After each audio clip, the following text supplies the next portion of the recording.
Hi there and welcome back to another color tutorial here with me. Today we're going to be working on carmine red, and we're going to be comparing carmine red. We're going to be blending or combining carmine red with all of the colors in the Paul Rubens palette. So what I'm doing is I'm literally looking at how does carmine red blend and combine with every single color on the palette. So I start first with Hands of Lemon, as you can see on the top left corner.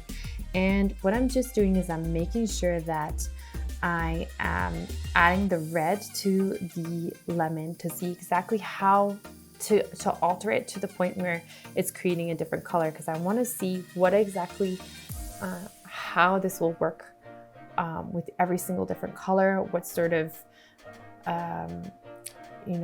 shades this is or tints this is going to give me. And the reason that I'm doing this is very simply that, first of all, this is a great way to get to know your palette. Second of all, this is a great way to get to know mixing color.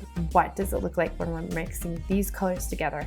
And third, why I'm doing this is a color guide. And so if I'm struggling to either color match when I'm painting, or if I'm struggling to color harmonize, then I can reference this as a guide and say, this color would actually look really good with this, or I think this is more accurately the way that I can color match this. And then I don't need to kind of go mixing and mixing and mixing and mixing and mixing. I can just refer to this visual guide as a way to help me. So here you can see I've started off with the yellows. And the Paul Rubens palette is great. I'm not really familiar with a lot of other palettes right now, but what I am familiar with is this one. It's great because it's got a combination of cool and warm hues and tones for every single color that you have. Okay, so you're gonna have a cooler lemon, which means it's gonna be gravitating more towards green, and then you're gonna have a warmer lemon, yellow, which is gonna be gravitating more towards orange. As you can see here. So I'm just finishing up with my oranges and I'm going into my reds. And so just keep watching to see exactly how the colors are going to start turning out.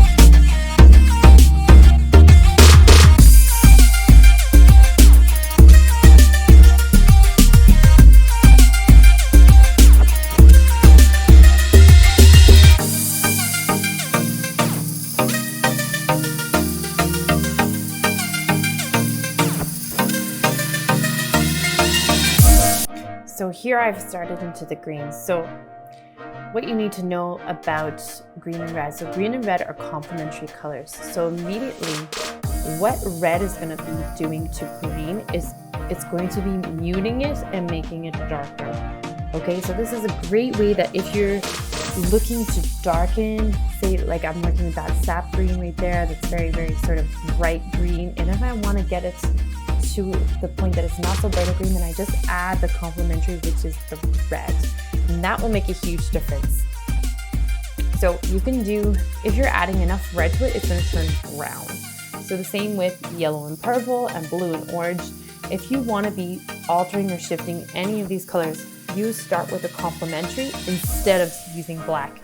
Now I've included black at the end of this tutorial just so you can see how it specifically alters carmine red, so that you can see, hey, this is what it gives you, and that black is maybe what the color that you need for maybe a certain project, but I don't want you to gravitate towards black anytime you need to darken a color.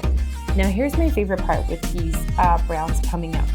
So you have the raw sienna that we're starting with, and obviously some of this paint is still wet, and so as it's drying, you're going to see it's actually turning the carmine red into more of a sort of muted orange, or almost like, and it's going to continue doing that. Right now with the burnt sienna, it's almost like a very bright pinky orange, but it's actually going to come down when it's dry, and it's going to be this really lovely muted rose.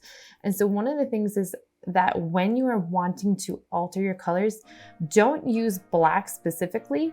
Go with first a complementary, and then use your raw sienna, your burnt umber, and your sepia in order to sort of get a different hue, range of hues for what you're trying to get.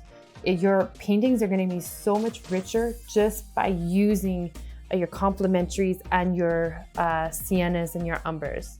So here I am using black, and you're going to see it's almost like a purpley color with the carmine red. So if you need that for your painting, then great, do that. But you can also get that with a different one. Bye for now.